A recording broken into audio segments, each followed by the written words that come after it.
Hello, Gloria Brooks here, founder of Nature Glow's eScience. So I wanted to share a holiday tradition with you that my adoptive family passed down to me. And to this day, even though I'm not with my family today on Christmas Day, I'm quite sure that they have read aloud Bird's Christmas Carol today. So I wanted to do that with you with my channel here. And I'm going to be reading aloud The Bird's Christmas Carol by Kate Douglas Wiggin. And it does have illustrations. This is a copy of the book. So I'm really super excited. So just a little bit of background about Kate Douglas Wiggin. She lived during the 1800s. She actually had a school for kindergartners in San Francisco and ended up starting, and back in those days, children were actually used in factories. They were used as factory workers. So her schools actually, and they were called free schools. I'm not entirely sure what that means, but she took children, instead of them working in factories, were going to her schools, is my understanding. I don't have tons of details about that, but that in itself is really fascinating and interesting. She also lived in New York. She also lived in Baltimore, which I find really fascinating since I've lived in all three, in both Maryland, New York, and California. So kind of like following her in her footsteps a bit. Plus, I'm a teacher as well, an educator. But fascinating woman. She is famous for having written a large series of literature, especially children's literature. Maybe you have heard of Rebecca of Sunnybrook Farm. That's probably her most popular book, as well as Mother Carey's Chickens. So she has quite a slew of books. She also met Charles Dickens on a train ride when she was 11 years old and had a deep discourse with him, from what I read. And I just think that is so super cool that she met one of the best storytellers and writers of all time. So that says a lot. Pretty cool, huh? All right, so let's dive in. I'm not going to read this entire story to you. I'm going to leave the link, but I'm going to read my favorite chapter or two. But just to kind of introduce you to The Bird's Christmas Carol, it's this American family, and it doesn't actually give the precise location, but I'm assuming somewhere in New England. But Ma and Pa Bird had a baby girl born on Christmas Day, and Mother heard a Christmas carol from the church across the street called Brothers Carol Brothers, and she was very sleepy, and she ended up naming her little girl Carol from that song. So that's chapter 1. And so Carol was born on Christmas Day, a very loving, sharing child, and they compare her to the Christ and how loving and caring and sharing he was. So I'm not going to read all of this like I mentioned, so what I want to do is read my favorite chapter to you, and I invite you to read this with your family. You don't have to just read it Christmas Day. I mean, it is a Christmas story. During the winter season, it's a wonderful story to read aloud as a homeschool family. So actually the chapters are there was a poor family that lived behind Carol's house, and they're a very wealthy family. And Carol ends up having what's called a window school, where there was a family of 10 with like a whole bunch of children. I think there were 10 children. The Ruggles is their last name, and she would invite them up to her balcony. They would climb up, shimmy up on the side of the house, and she would read aloud to them. And another important point about Carol is that she was born with some type of fatal disease. The book does not tell us what it is. So I can't go into much detail about that. Now, it's really awesome. I'm going to give you the link to this with this post, is you can click on a link and it will take you right to that chapter. So I'm going to go to some other birds are taught to fly. So hopefully I've given you enough background information. Carol invites the Ruggles to her house for a big Christmas dinner. So this chapter here is about the Ruggles preparing to go to Carol's, and this is their first time coming inside of the house, so it's quite a big deal. So before the earliest Ruggles could wake and toot his 5-cent tin horn, Mrs. Ruggles was up and stirring about the house, for it was a gala day in the family. Gala day, I should think so. Were not her 9 children invited to a dinner party at the great house? And weren't they going to sit down free and equal with the mightiest in the land? She had been preparing for this grand occasion ever since the receipt of Carol Bird's invitation, which, by the way, had been speedily enshrined in an old photograph frame and hung under the looking-glass in the most prominent place in the kitchen, where it stared the occasional visitor directly in the eye and made him livid with envy. Here's the letter.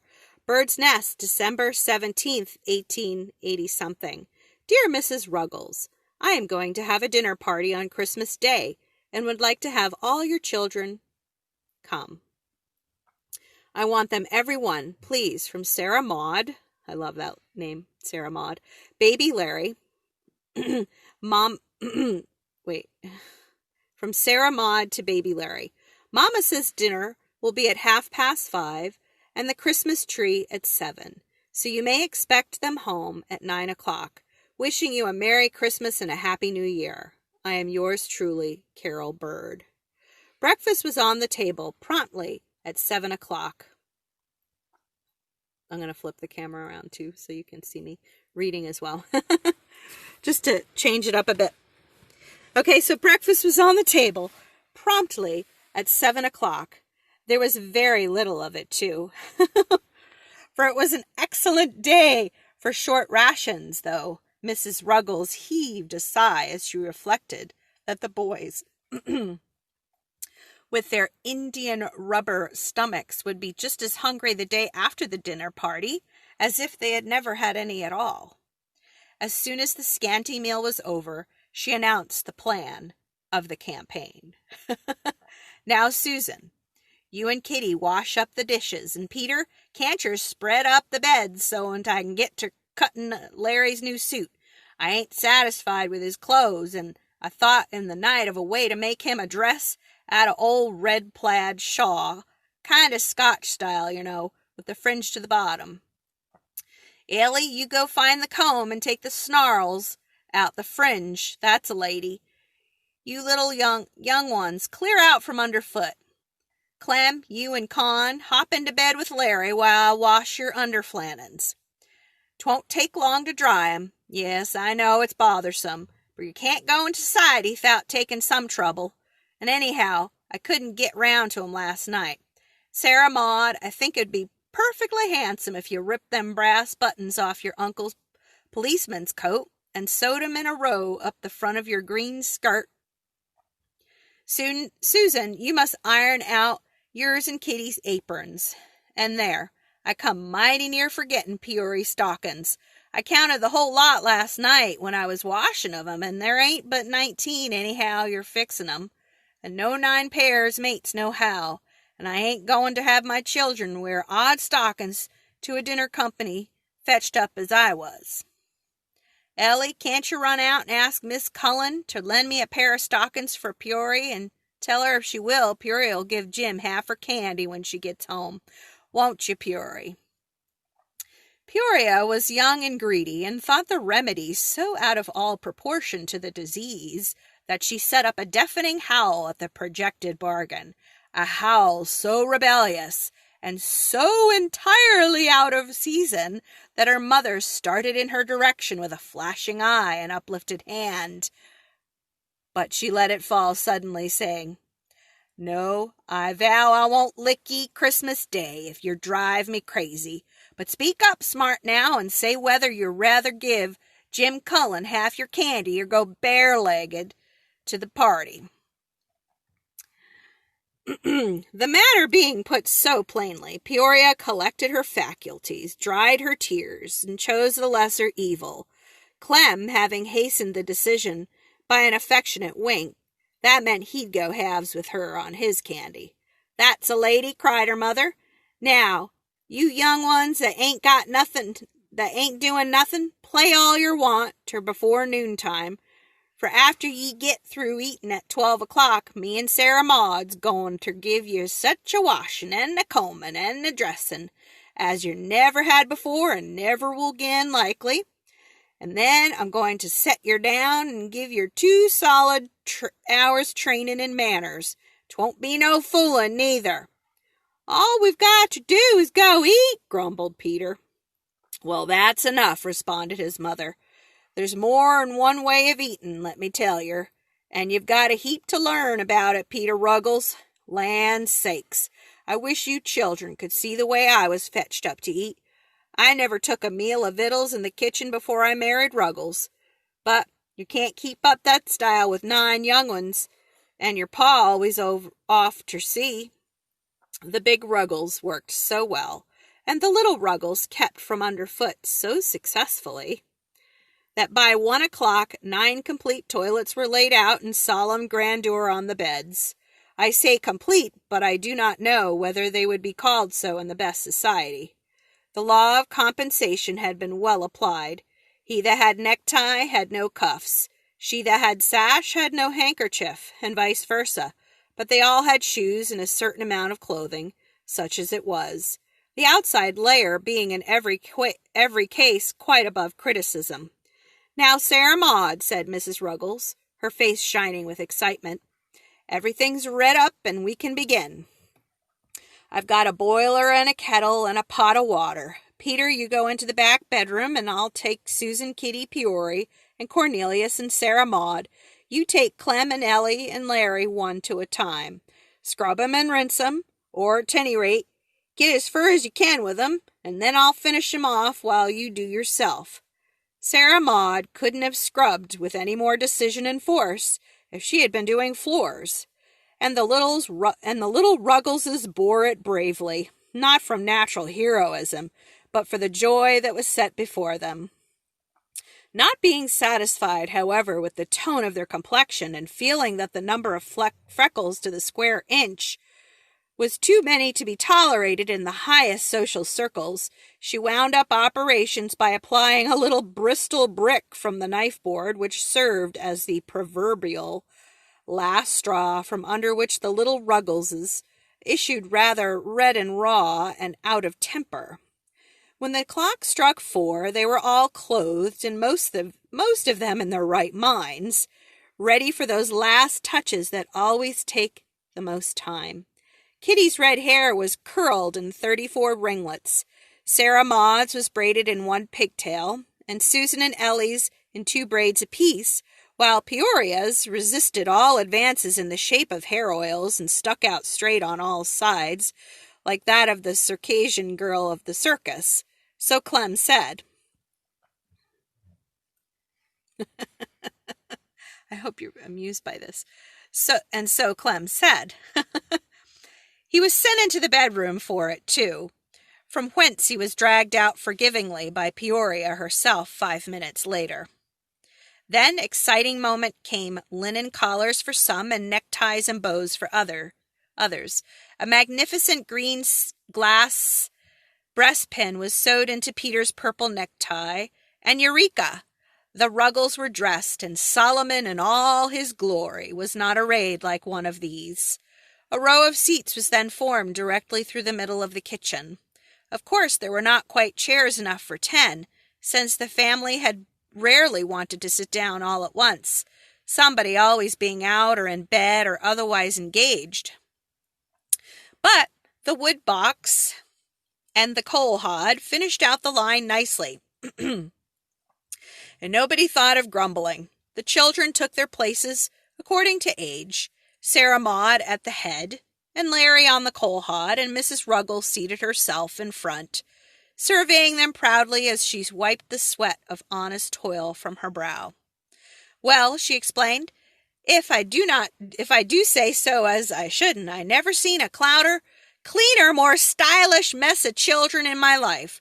I do wish Ruggles could look at ye for a minute. Larry Ruggles, how many times have I got to tell yer not to keep pulling at your sash? Haven't I told yer if it comes untied, your waist and skirt'll part company in the middle, and then where will you be?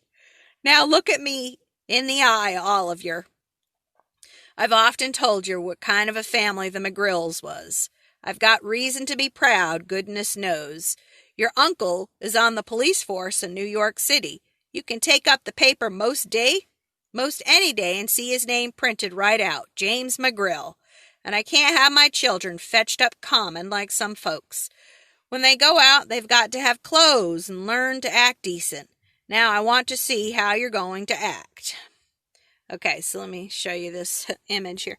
This is a pretty classic. So there we have Ma Ruggles and all the children. There's Larry on the coal hod, I assume there. Sarah Maud there. I want to see how you're going to behave when you get there tonight. 'Tain't so awful easy as you think it is. Let's start in at the beginning now and act out the whole business. Pile into the bedroom there, every last one of ye, and show me how you're going to take into the parlor. This'll be the parlor, and I'll be Miss Bird.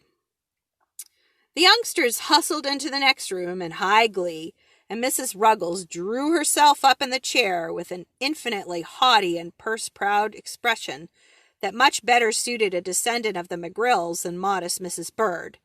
The bedroom was small, and there presently ensued such a clatter that you could have thought a herd of wild cattle had broken loose. The door opened, and they straggled in, all the younger ones giggling, with Sarah Maud at the head, looking as if she had been caught in the act of stealing sheep, while Larry, being last in line, seemed to think that the door a sort of gate of heaven which would be shut in his face if he didn't get there in time. Accordingly, he struggled ahead of his elders and disgraced himself by tumbling in head first. Mrs. Ruggles looked severe. There, I knew you'd do it in some such fool way. Now go in there and try it over again, every last one of ye. And if Larry can't come out on 2 legs, he can stay to home. You hear? The matter began to assume a graver aspect. The little Ruggles stopped giggling and backed into the bedroom, issuing presently with lockstep Indian file a scared and hunted expression on every countenance. No, no, no, cried Mrs. Ruggles in despair. That's worse yet. You look for all the world like a gang of prisoners. There ain't no style to that. Spread out more, can't yer, and act kind of careless like nobody's going to kill ye. That ain't what a dinner party is. The third time brought deserved success, and the pupils took their seats in the row. Now yer know, said Mrs. Ruggles impressively. There ain't enough decent hats to go around, and if there was, I don't know as I'd let you wear 'em, for the boys would never think to take 'em off when they got inside, for they never do. But anyhow, there ain't enough good ones. Now look me in the eye. You're only going just round the corner. You don't need no hats, none of ye, and when you get into the parlor and they ask you to lay off your hat, Sarah Maud must speak up and say, it was such a pleasant evening and such a short walk that we left our hats to home. Now, can you remember? All the little Ruggles shouted, Yes, marm, in chorus. What have ye got to do with it? Demanded their mother. Did I tell you to say it? Weren't I talking to Sarah Maud? The little Ruggleses hung their diminished heads. Yes, marm, they piped more discreetly. Now, we won't leave nothing to chance. Get up, all ye, and try it. Speak up, Sarah Maud. Sarah Maud's tongue clove to the roof of her mouth. Quick! Ma thought it was such a pleasant hat that we'd leave our short walk to home, recited Sarah Maud in an agony of mental effort. This was too much for the boys. An earthquake of suppressed giggles swept all along the line. Oh, whatever shall I do with yer? Moaned the unhappy mother. I suppose I've got to learn it to yer. Which she did. word for word, until Sarah Maud thought she could stand on her head and say it backwards. Now, Cornelius, what are you going to say to make yourself good company? Do? Me? Dunno, said Cornelius, turning pale with unexpected responsibility. Well, you ain't going to set there like a bump on a log, without saying a word to pay for your victuals, are ye? Asked Miss Bird. Ask Miss Bird how she's feeling this evening, or if Mr. Bird's having a busy season, or how this kind of weather agrees with him, or something like that. Now we'll make believe we've got to the dinner. That won't be so hard, 'cause you'll have something to do. It's awful bothersome to stand round and act all stylish. If they have napkins, Sarah Maud, down to Peory, may put them on in their laps, and the rest of ye can tuck 'em into your necks. Don't eat with your fingers, don't grab no victuals off one another's plates, don't reach out for nothing, but wait till you're asked. And if you never get asked, don't get up and grab it. Don't spill nothing on the tablecloth, or like's not Miss Bird'll send you away from the table, and I hope she will if you do. Susan, keep your handkerchief in your lap, or Peory can borrow it if she needs it, and I hope she'll know when she does need it, though I don't expect it. Now we'll try a few things to see how you'll go. Mr. Clement, don't you eat cranberry sauce? Bet your life, said Clem, who in the excitement of the moment had not taken in the idea exactly, and had mistaken this for an ordinary bosom of the family question. Oh, boy. Clement McGrill Ruggles, do you mean to tell me that you'd say that to a dinner party? I'll give you one more chance. Mr. Clement, will you take some of the cranberry sauce? Yes, marm. Thank ye kindly, if you happen to have any handy. Very good indeed. But they won't give you 2 tries tonight. You just remember that. Miss Peory, do you speak for white or dark meat? I ain't particular as to color.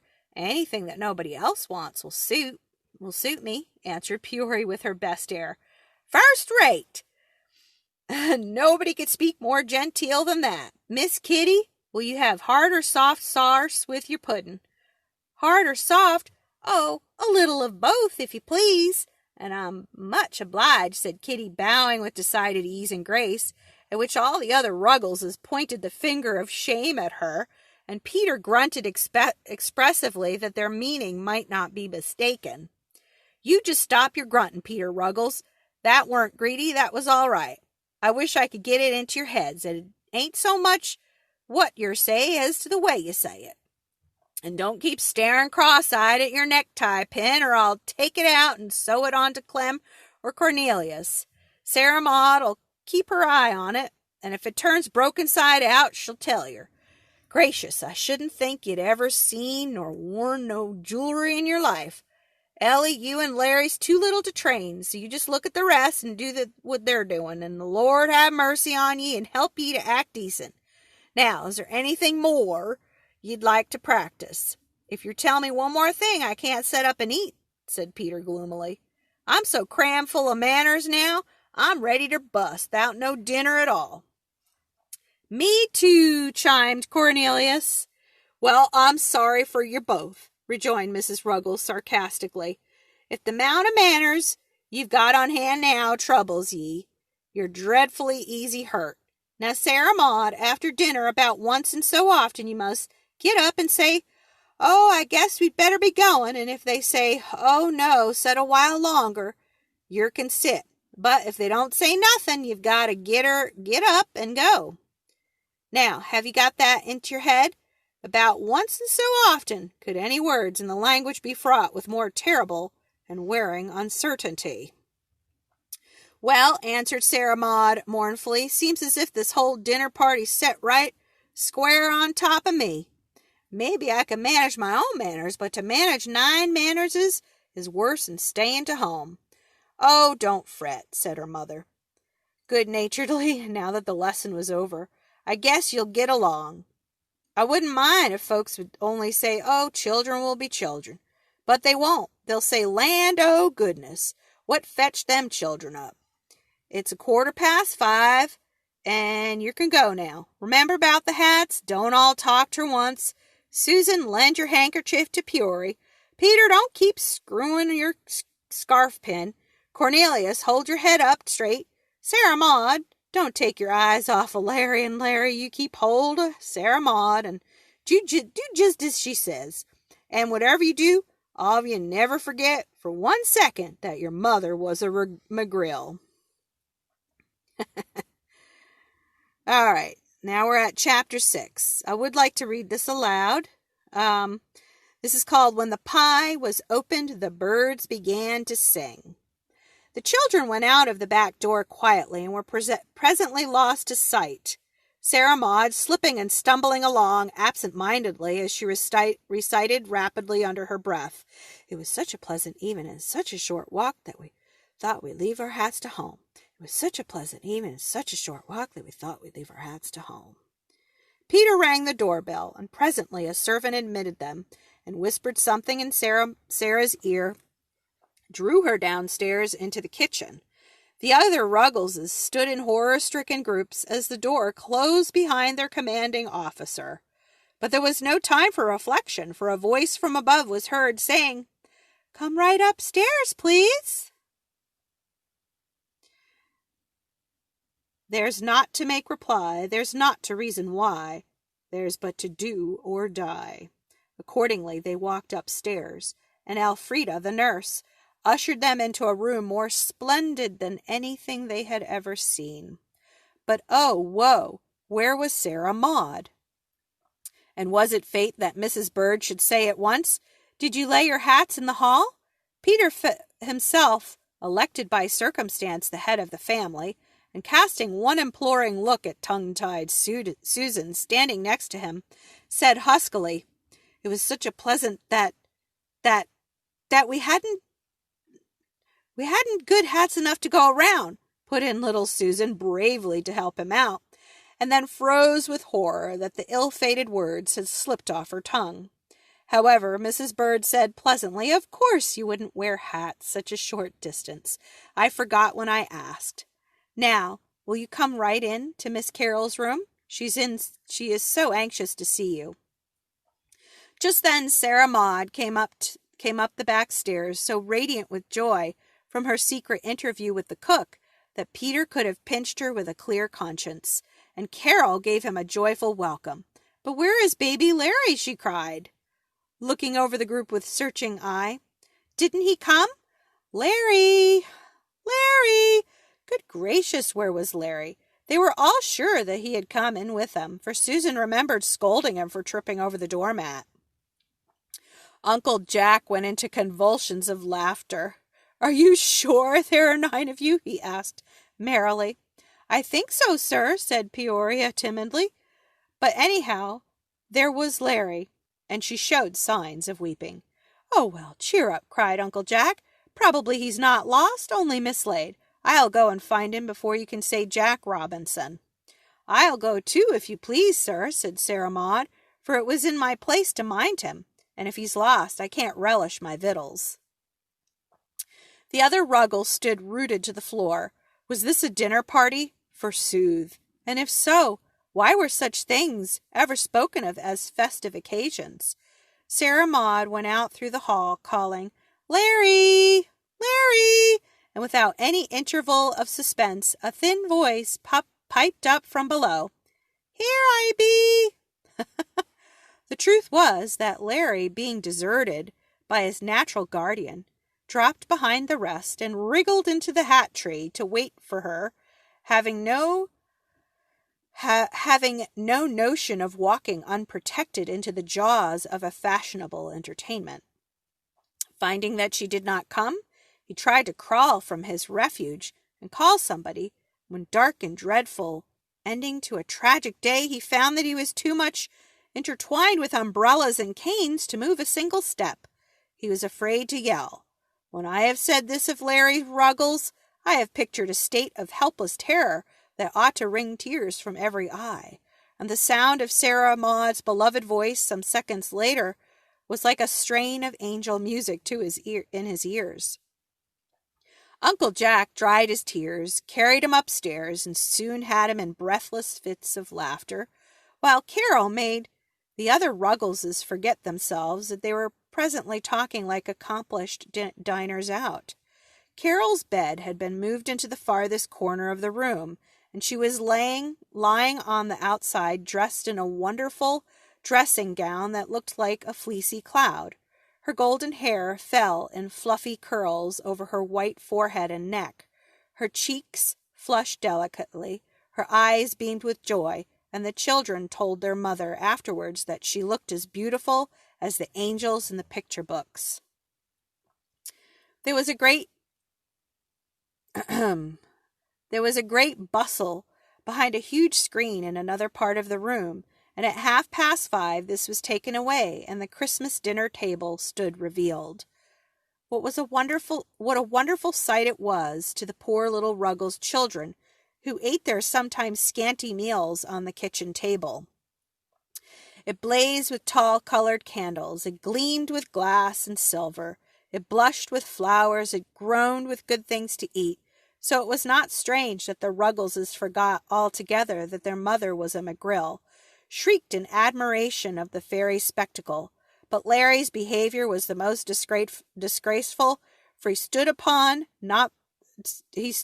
upon the order of his going, but went at once for a high chair that pointed unmistakably to him, climbed up like a squirrel, gave a comprehensive look at the turkey, clapped his hands in ecstasy, rested his fat arms on the table, and cried with joy, "I beat the whole lot of yer!"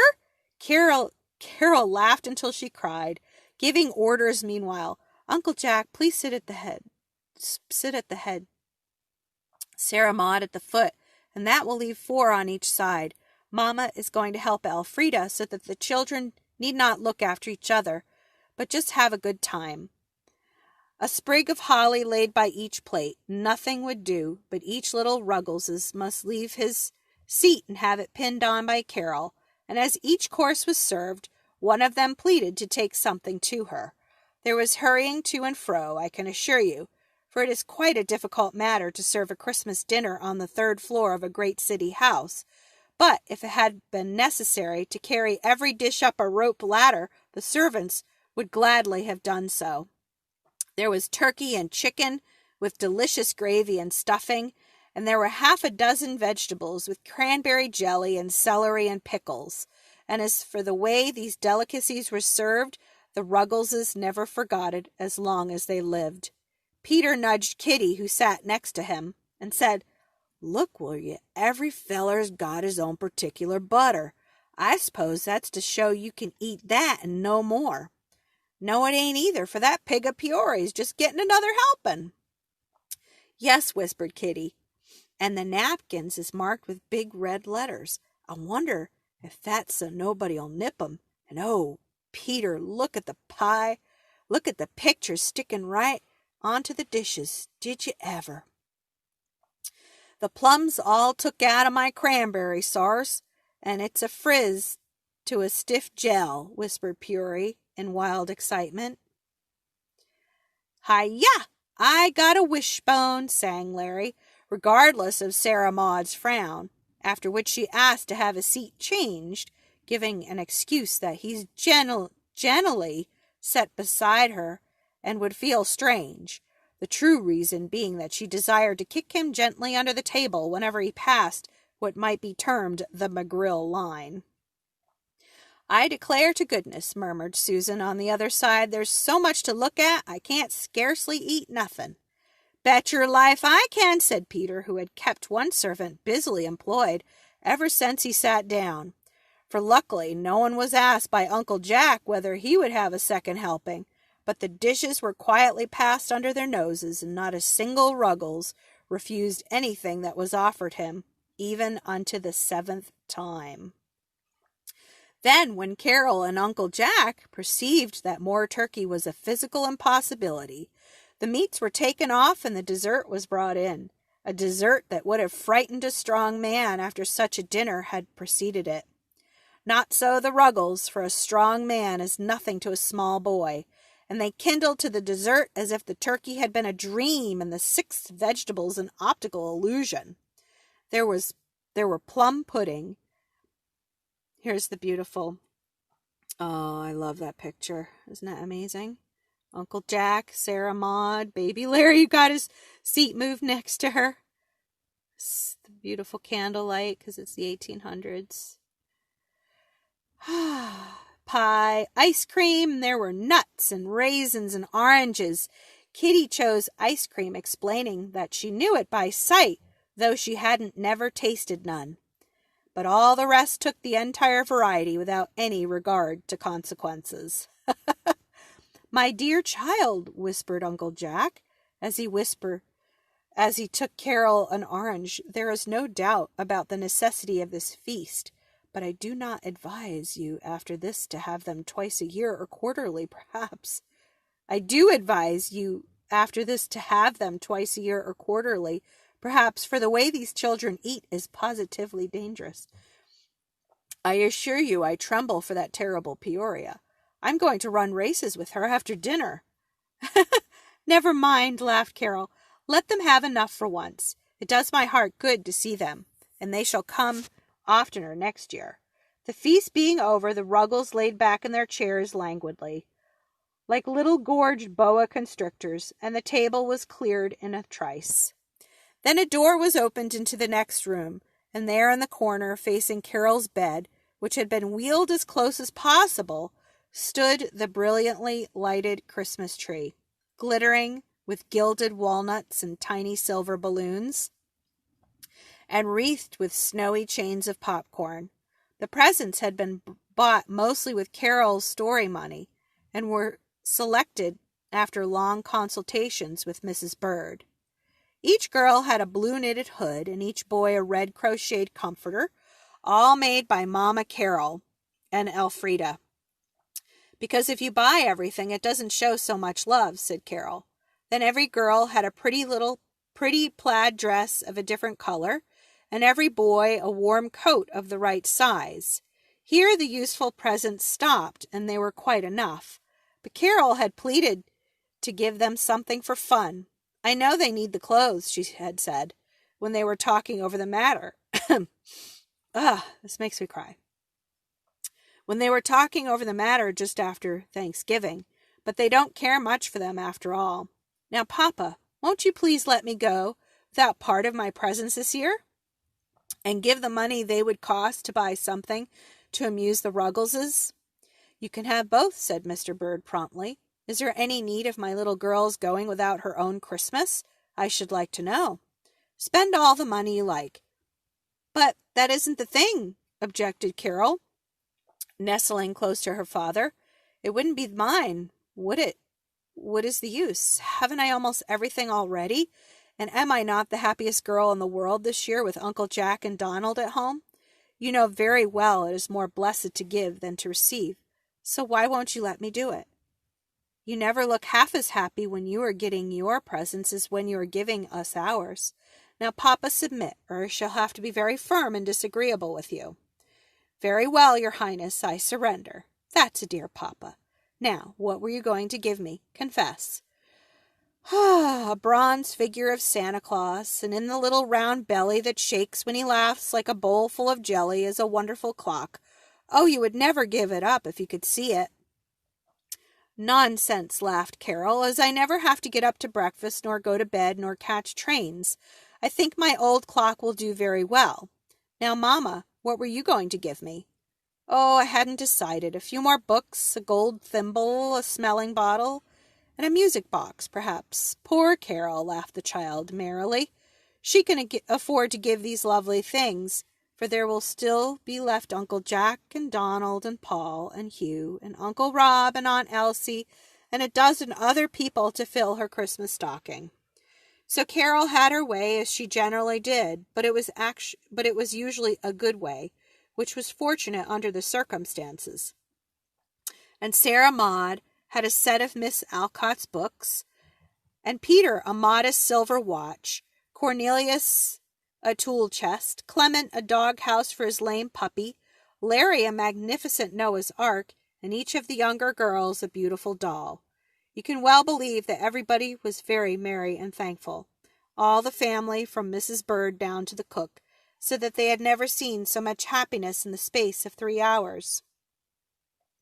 But it had to end, as all things do. The candles flickered and went out. The tree was left alone with its gilded ornaments, and Mrs. Bird sent the children downstairs at 8:30, thinking that Carol looked tired. "Now, my darling, you have done quite enough for one day," said Mrs. Bird, getting Carol into her little nightgown. "I'm afraid you will feel worse tomorrow, and that would be a sad ending to such a charming evening." "Oh, wasn't it a lovely, lovely time?" sighed Carol. "From first to last, everything was just right. I shall never forget Larry's face when he looked at the turkey, nor Peter's when he saw his watch, nor that sweet, sweet Kitty's smile when she kissed her dolly, nor the tears in poor dull Sarah Maud's eyes when she thanked me for her books, nor—" "But we mustn't talk any longer about it tonight," said Mrs. Bird anxiously. "You are too tired, dear." "I am not so very tired, Mamma. I have felt well all day, not a bit of pain anywhere. Perhaps this has done me good. Perhaps, I hope so. There was no noise nor confusion. It was just a merry time. Now may I close the door and leave you alone, dear? Papa and I will steal in softly by and by to see if you are all right, but I think you need to be very quiet." "Oh, I'm willing to stay by myself, but I'm not sleepy yet, and I'm going to hear the music, you know." "Yes, I have opened the window a little and put the screen in front of it so that you won't feel the air." "Can I have the shutters open? And won't you turn my bed, please? This morning I woke ever so early, and one bright, beautiful star shone in the eastern window. I never noticed it before, and I thought of the star in the east that guided the wise men to the place where the baby Jesus was. Good night, Mamma. Such a happy, happy day." So I'm going to actually end it there, and go ahead and click the link with this post and read that story with your family if you want to pick it up where I left off. Yeah, so I'll just, yeah. Try to read it from the beginning. It's actually just an hour read, but I wanted to share my favorite part with you.